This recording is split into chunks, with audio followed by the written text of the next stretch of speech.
Selama ini ustadz itu dalam bidang politik seolah-olah seperti pemegang stempel. Jadi ada barang ini kurang tahu entah halal entah haram, lalu dibawakan ke ustadz, distempel halal oleh ustadz. Lalu setelah itu setelah dapat stempel halal, ustadz pun ditinggal, macam mendorong mobil mogok. Ustadz diajak berdoa, lalu setelah berdoa dipoto, buat baliho besar-besar, habis itu hubungan pun selesai. Kita ingin ada hubungan yang baru. Dari hulu sampai ke hilir bagaimana politik ini kita kawal.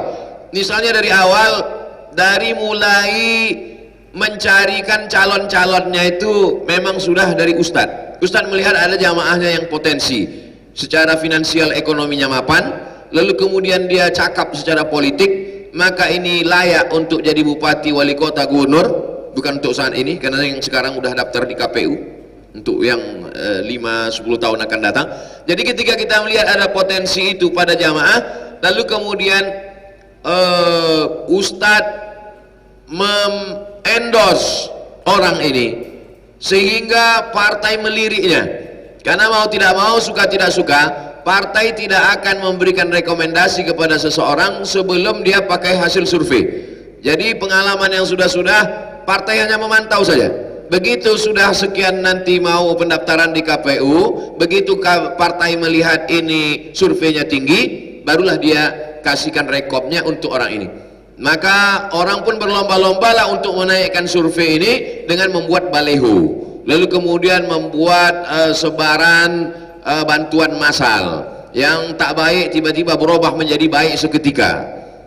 Lalu kemudian muncullah orang-orang yang secara sosial mendadak baik, mendadak ke masjid, mendadak alim, mendadak.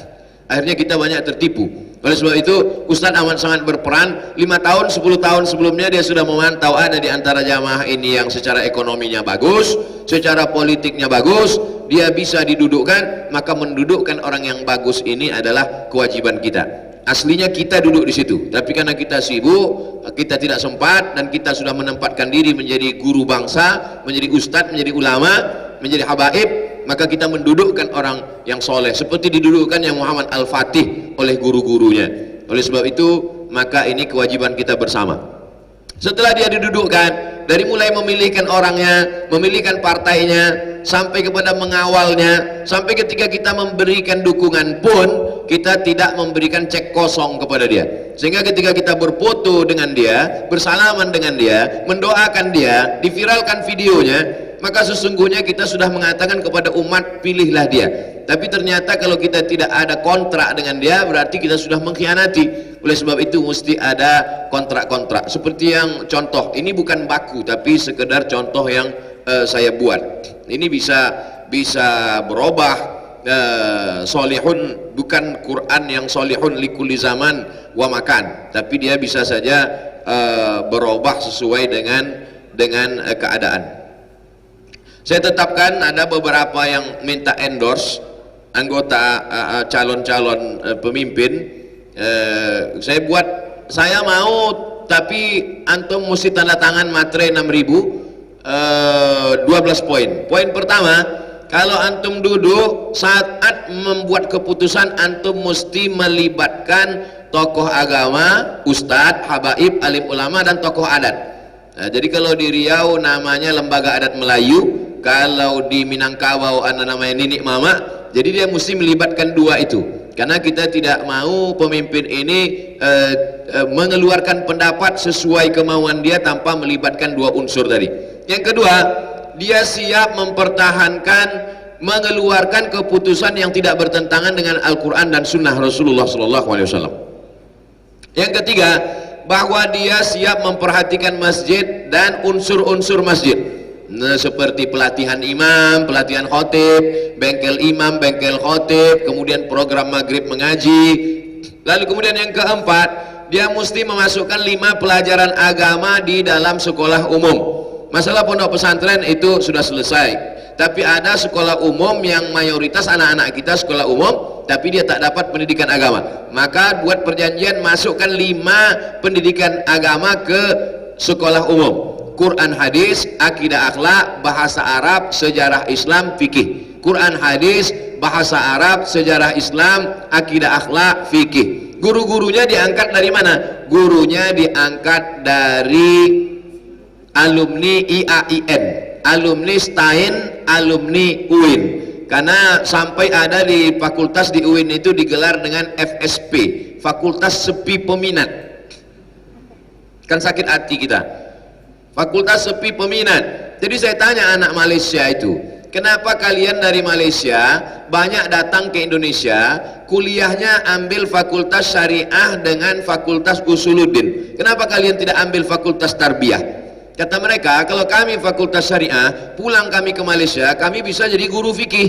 Kalau kami dari usuluddin, pulang kami ke Malaysia, kami bisa jadi guru tafsir, guru hadis, guru akidah. Memang sejalannya begitu, idealnya memang begitu. Tapi di tempat kita terkendala, anak syariah tidak bisa jadi guru fikih, anak usuluddin tidak bisa jadi guru akidah, guru tafsir, guru hadis, terkendala akta 4. Padahal sebetulnya akta 4 itu dulu bisa dikursuskan atau dimasukkan di situ di dalam fakultas tarbiyah itu.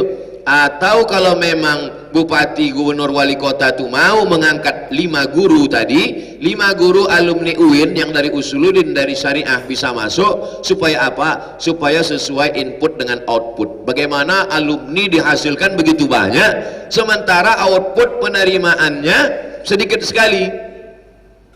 Bayangkan satu kantor KUA hanya menerima penyuluh 1 orang.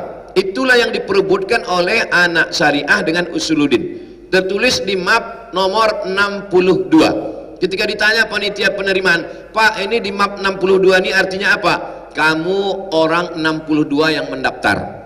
Yang akan lulus berapa? 1 orang. Pengalaman saya pribadi, map saya 62 waktu ikut PNS.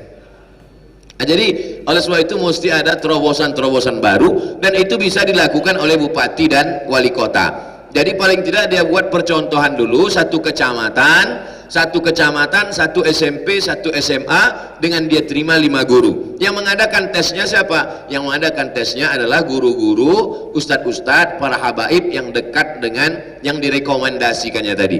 Jadi kehadiran kita tidak hanya sekedar baca doa, mengiring ke kantor KPU, setelah itu selesai dia duduk, la salam wala kalam. Nah ini yang Ustadz ceritakan ini pernah terwujud atau masih di awang-awang? Pernah terwujud.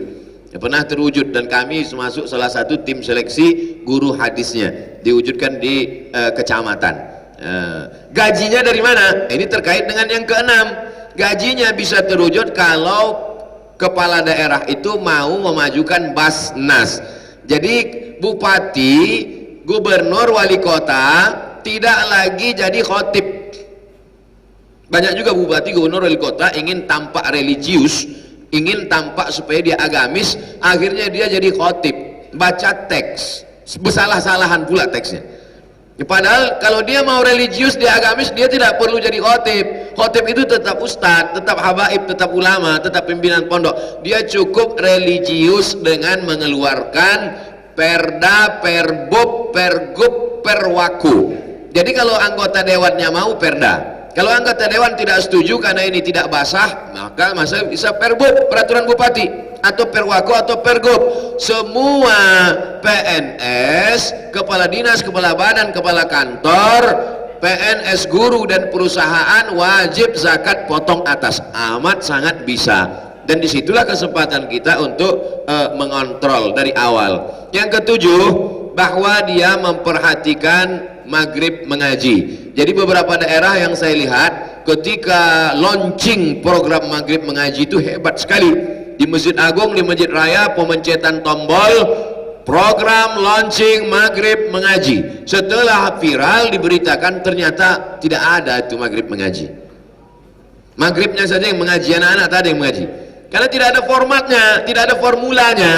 Jadi yang bisa melakukan itu kalau kita punya proposalnya, punya programnya, mereka menyetujuinya. Tapi mereka tidak akan menyetujui kalau tidak ada kontrak dari awal. Kemudian yang kedelapan, bagaimana ada perhatian kepada penggali kubur.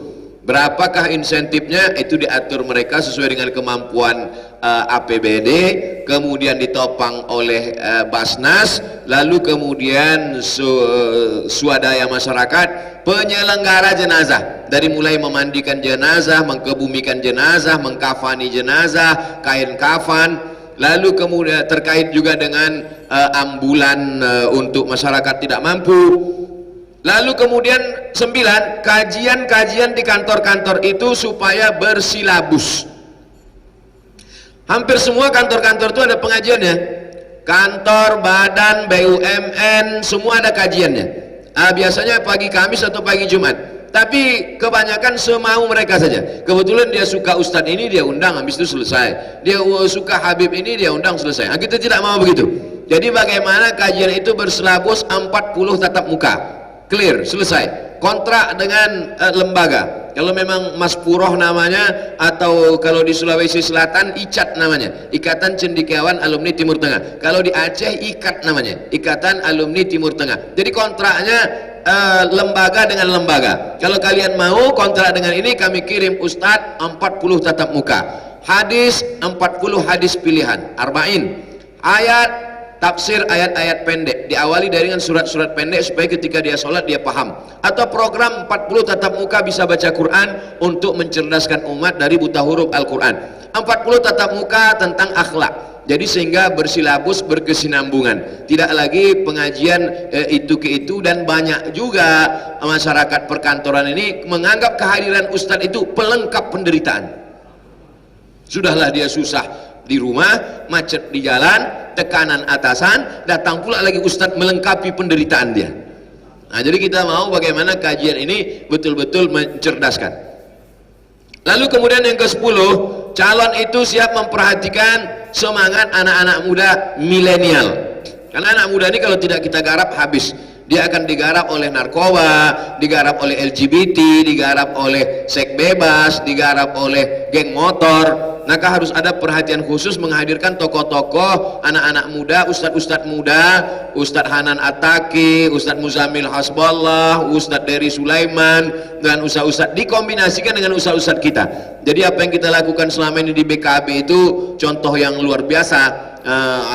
Almarhum Ustadz Taufik Asnuri, kemudian Ustadz Solihin, Ustadz Solhas, Ustadz Habib Mahdi, kemudian ada siapa pembawa acara kita Habib yang ya, Najib. Itu luar biasa, saya amat terkesan sekali. Saya terkesan sekali dengan kemasan yang dibuat lengkap dengan seninya, lengkap dengan lampu-lampunya, lengkap dengan TV-nya. Jadi itu luar biasa. Selama ini bayangan orang kalau udah ngaji itu serius, kalau kemudian bawaannya mau mati aja gitu.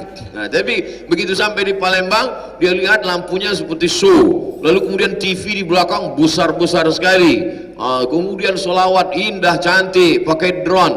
Nah, jadi dia pun yang suka video menyaksikan videonya itu luar biasa. Dan saya yakin salah satu yang membantu keviralan saya ini sering-sering ke Palembang ini juga.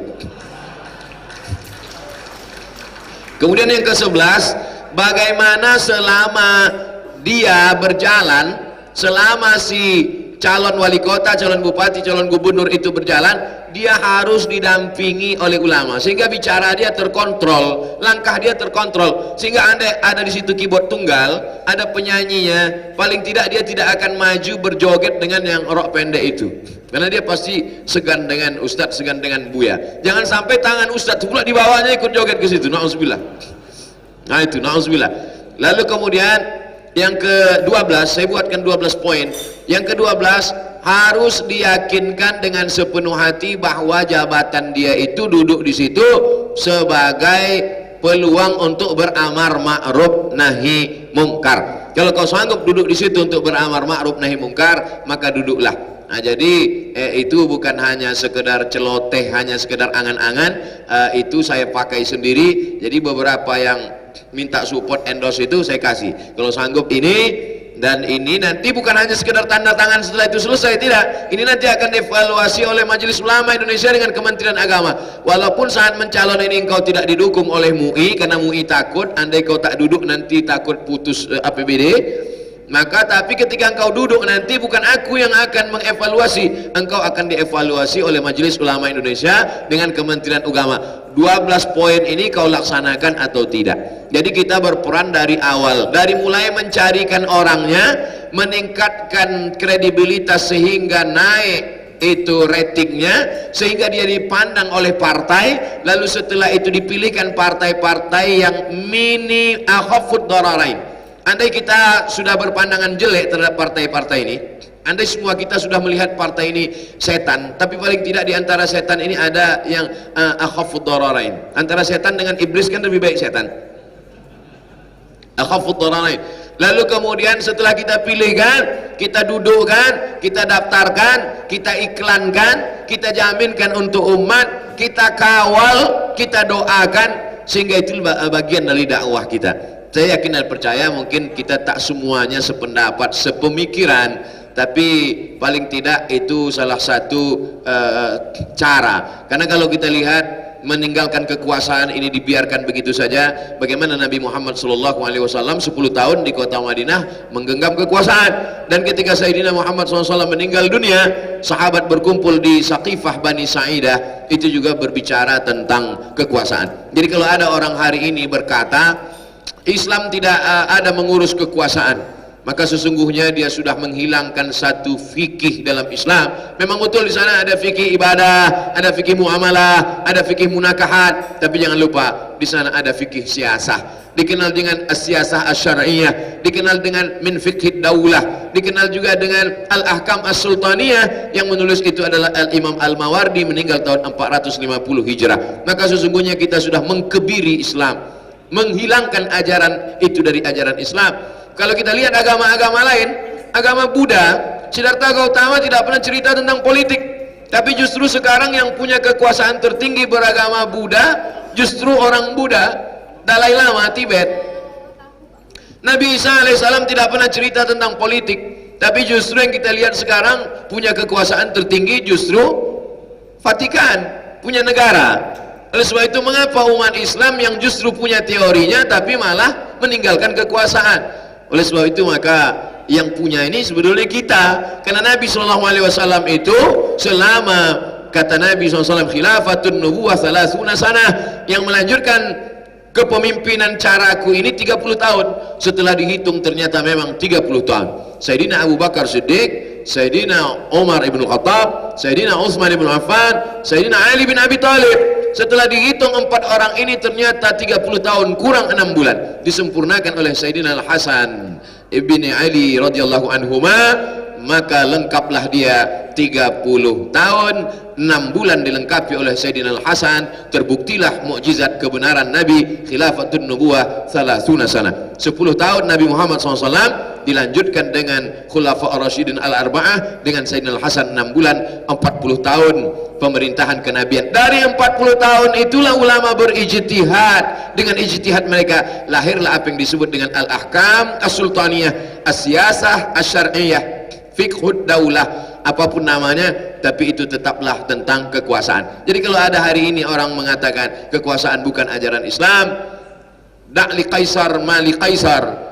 yang urusan kaisar itu urusan kaisar, bukan urusan kita, maka sesungguhnya itu bukanlah dari ajaran Islam. Bagaimana mungkin kita bisa melaksanakan zakat, melaksanakan hudud, melaksanakan kepentingan maslahat ammah kalau kita tidak punya kekuasaan? Maka kalau kita tidak punya kekuasaan, kita mendudukkan orang-orang yang layak, dan ustadz amat sangat punya itu, karena ustadz punya jamaah, ustadz punya follower, ustadz punya subscriber, ustadz punya pengikut yang luar biasa.